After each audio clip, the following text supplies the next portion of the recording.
In reaction to traditional and conservative carnivals, new folklores are emerging.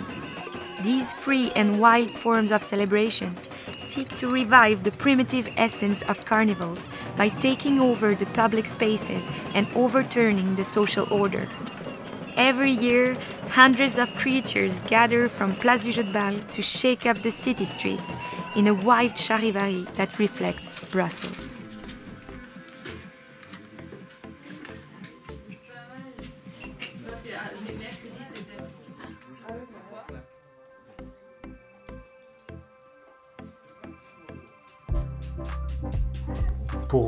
Il y a quelque chose qui est très important qu'il n'y a peut-être pas dans d'autres carnavals, c'est que on a interdit d'acheter les matériaux.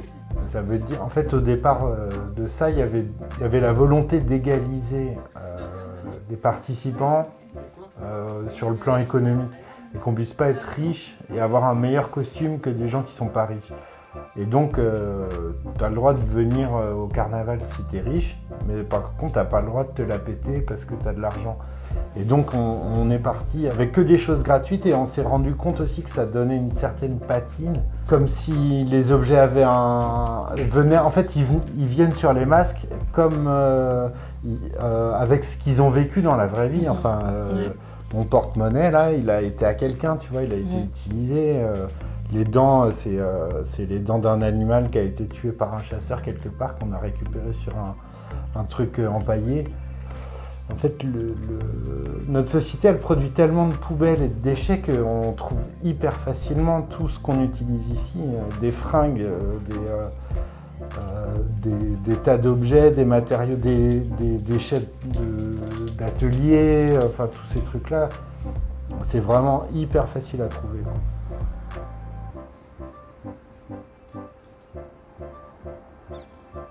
Ouais, moi j'ai l'impression que déjà au moment du... Alors, il y a plusieurs manières de faire son masque, mais peut-être déjà aller soi-même glaner, ou même récupérer des choses. Enfin, il y a plein de manières de faire. Il y a des gens qui font leur masque le jour même avec ce qu'ils trouvent dans les poubelles, et puis d'autres le préparent.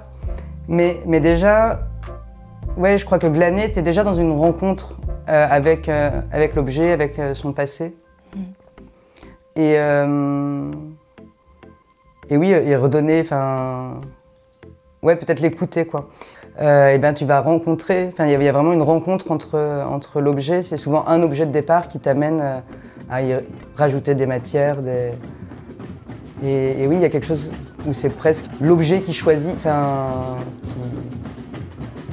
qui reprend vie, en fait, quelque part.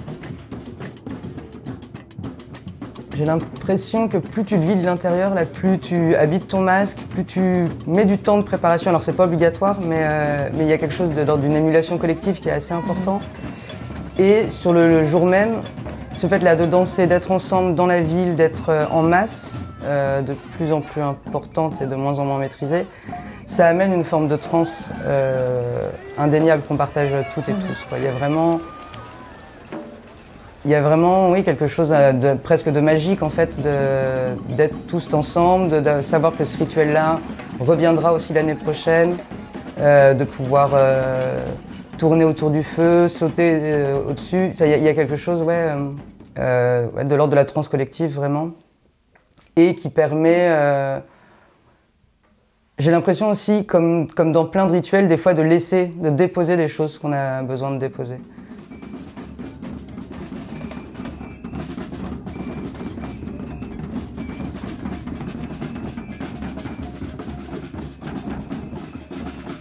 Nous, on tient vraiment à garder l'origine du carnaval, qui est vraiment celle-ci, en fait, qui est celle de bousculer tout ordre établi et d'envoyer valser les règles de bienséance classique. Oui, c'est vraiment rester plus proche de l'origine du carnaval. Le désordre, le bruit, la danse, la musique, en fait, c'est vital. Et en particulier dans l'espace public. Et parce que sinon, en fait, on est dans un mode assez mortifère de gestion de l'espace public. Il y a très peu, il y a de la place pour des choses qui sont en fait commerciales.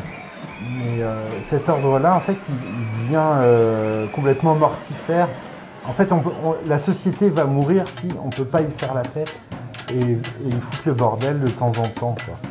Et en gros, c'est ça que nous, on souligne.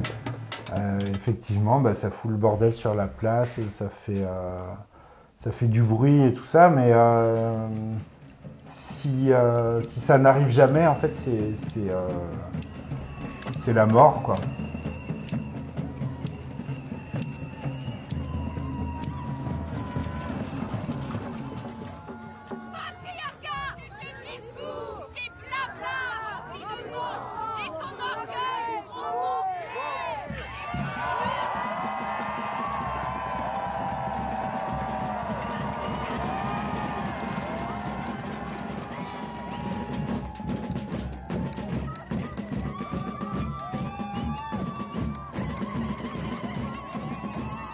Il y a toujours un truc qui me soulève en fait, parce qu'on est porté par par l'énergie du cortège, quoi, qui est forte. Les tambours, par la danse, c'est une énergie. Mais en tout cas, il y a quelque chose qui soulève, quoi. Et, qui soulève tous les gens qui sont là, comme si tout sautait, quoi. Comme si toute la ville sautait en avançant. Goethe, il a la description du carnaval comme étant une fête que le peuple se donne à lui-même. Je trouve que cette description, elle est... moi, j'aime pas spécialement Goethe, mais sa description, elle est juste. Et je trouve qu'elle est toujours opérationnelle aujourd'hui, parce qu'il peut y avoir des fêtes qui sont organisées par les autorités, en fait. Et alors, tu as le droit de t'amuser, quoi. Tu as le droit de t'amuser quand c'est décidé. Mais en fait, c'est aux habitants de la ville de décider quand ils ont besoin de s'amuser. Et le carnaval, c'est ça, historiquement. C'est que c'est un temps de l'année qui est dédié à ça et qui est nécessaire, quoi. Et donc, moi, j'espère qu'il va rester comme ça et qu'il s'institue sans s'institutionnaliser et que ce soit... qu'il devienne le carnaval de Bruxelles à long terme, mais bien, quoi.